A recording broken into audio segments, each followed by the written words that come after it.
அதே நேரத்தில் தமிழகத்தில் அண்ணன் கே.பி. ராமலிங்கம் அவர்கள் சொன்னது போல 3 சட்டப்பேரவையில் தொகுதிகள் இருக்கக்கூடிய மாவட்டத்தில் அதிக உறுப்பினர்கள் சேர்த்த ஒரு மாவட்டமாக இன்னைக்கு இந்த மாவட்டம் இருக்குங்க.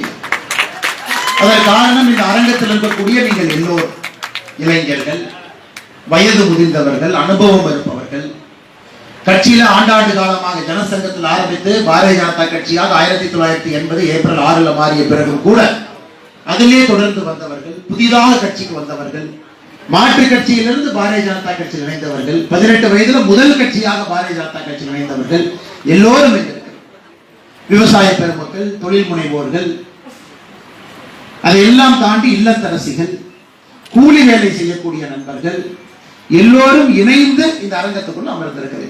இந்த கட்சியை பொறுத்தவரை எல்லா தரப்பட்ட மக்களும், எல்லா தன்மை இருக்கக்கூடிய மக்களும் இணைந்து இன்னைக்கு பாரதிய ஜனதா கட்சி அடுத்த கட்டம் செல்ல வேண்டும் என்பதற்காக அரும்பாடுபட்டுக் கொண்டிருக்கின்றோம்.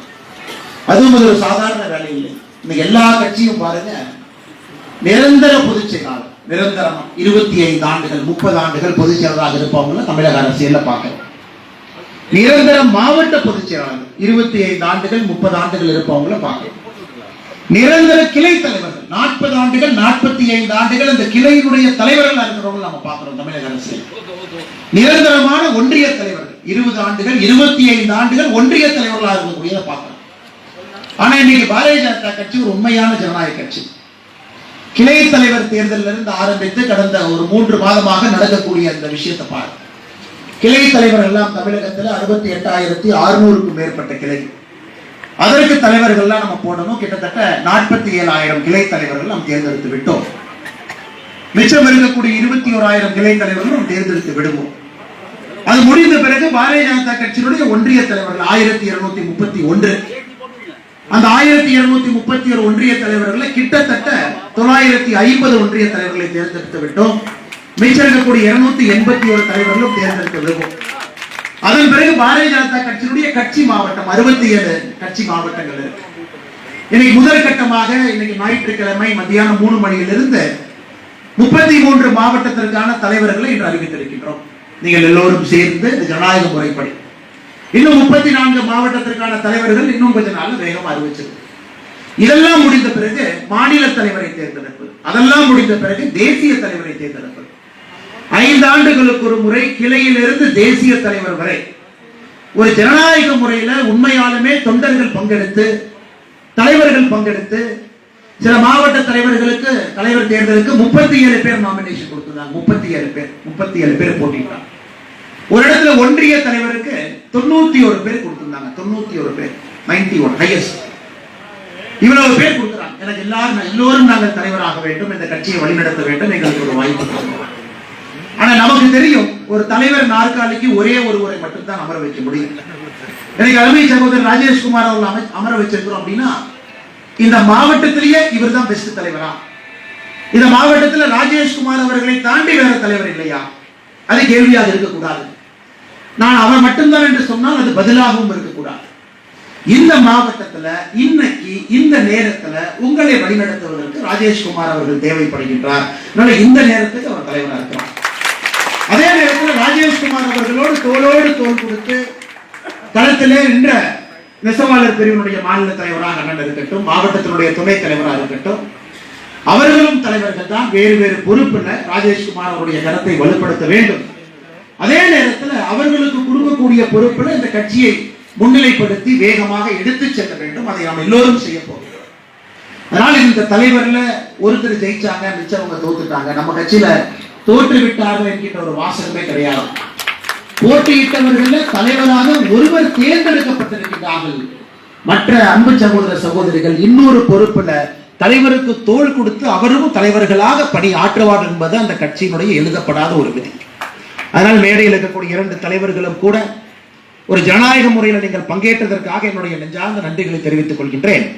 அதே நேரத்தில் வருகின்ற காலத்தில் உங்களுக்கு கொடுக்கக்கூடிய பொறுப்புகளை இன்னும் சிறப்பாக நீங்கள் எடுத்துச் செல்ல வேண்டும் என்று சொல்லி மேடையில் இருக்கக்கூடிய 3 நம்முடைய மூத்த தலைவர்கள், நம்மை வழிநடத்தக்கூடியவர்கள் பொதுக்குழு உறுப்பினர்களாக இந்த கட்சியில இவர்கள்லாம் டெல்லி வரைக்கும் போவாங்க.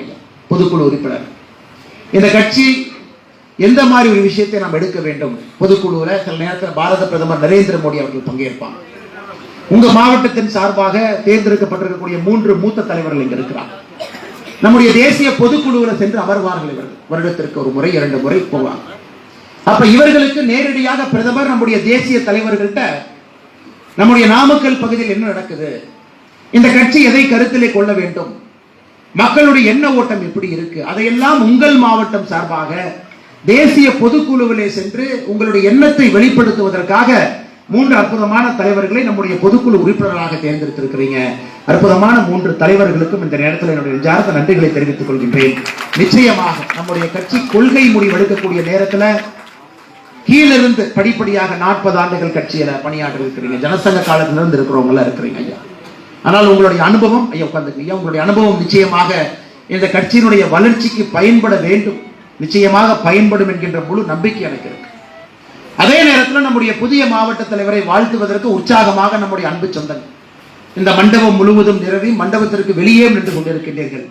நிச்சயமாக ராஜேஷ்குமார் அவர்கள் நீங்கள் அன்போடு வாழ்த்த வேண்டும், அவர் உறுதுணையாக நிற்க வேண்டும். காரணம், நான் இன்று நாமக்கல் இந்த மாவட்டத்திற்கு வர வேண்டும் என்று உண்மையாலும் வரலைங்க. நீங்க ரெக்கார்டை பார்த்தா தெரியும், தமிழகத்தில் one of the best performing மாவட்டம் இது. உறுப்பினர் சேர்க்கையாக இருக்கட்டும், கிளை தலைவராக இருக்கட்டும். ஏன்னா நான் நாமக்கல் மாவட்டத்திற்கு மட்டும் வந்தேன்னா மற்ற மாவட்ட தலைவர்களையே எங்க மாவட்டத்துக்கு வரலையான்னு கேட்பாங்க. இன்று காலை மதுரையிலிருந்து ஒரு ஊராக நிகழ்ச்சியை முடித்துக் கொண்டு வருகின்றேன். மதுரை முடித்துவிட்டு கரூர் இங்கே முடித்துவிட்டு அடுத்து சேலம் முடித்துவிட்டு கோயம்புத்தூருடைய கல்யாண நாள் 3 மணிக்கு அறிவிக்க வேண்டும். 3 மணிக்கு எந்த பகுதியில் இருப்பேன் என்று பார்த்தேன். 3 மணிக்கு இன்னைக்கு நாம் இந்த பகுதியில் இருக்கின்றோம் என்கின்ற காரணத்தினால இந்த மாவட்டத்திற்கு வருகின்றேன் என்று நேற்று அண்ணன் KP ராமலிங்கம் கூப்பிட்டு சொன்னேன். 3 மணிக்கு இது பக்கத்தில் நான் இருப்பேன், நீங்களாம் ஓகேனா இங்க வந்து நான் தலைவரை வாழ்த்தி விட்டு இங்கிருந்து நான் அடுத்த என்னுடைய வேலைக்கு சென்று விடுகிறேன் என்று சொல்லி அதனால் இங்கே வந்தேன். ஏன்னா ஒரு தலைவரை பொறுத்தவரை எல்லா கண்ணும் சமமாக இருக்க வேண்டும் என்று நினைப்பவன் நான். என்னுடைய வடது கண்ணாக இருந்தாலும் இடது கண்ணாக இருந்தாலும் சமமாக இருக்க வேண்டும் என்று நினைக்கின்றேன். ஒரு தலைவரை பொறுத்தவரை எல்லோரும் சமமாக நடத்த வேண்டும் என்கின்ற கோட்பாட்டோடு அரசியலை பயணம் செய்யக்கூடிய இந்த மாவட்டத்தின் மீது அலாதி பிரியம் இருந்தாலும் கூட இன்று நான் வந்திருப்பது 33 மாவட்டத்தில் ஒரு மாவட்டத்தில் தேர்தல் நடக்குது. அதிலும் இங்கே ராஜேஷ்குமார் என்கின்ற மனிதன் தேர்வு பெறுகின்றார். அந்த நேரத்தில் நாம் இங்கே வந்து வாழ்த்தி விட்டு செல்ல வேண்டும் என்பதற்காக இங்கே வந்திருக்கின்றோம். அதே நேரத்தில் பத்திரிகை நண்பர்கள் இருக்கிறாங்க, அவர்கள் மூலமாக சில செய்திகள் மக்களுக்கு நாம் செல்ல வேண்டும். இன்னைக்கு பாரதிய ஜனதா கட்சியினுடைய வளர்ச்சி மிக வேகமாக நாம் வளர்ந்து கொண்டிருக்கின்றோம், எந்த மாற்று கருத்தும் இல்லை.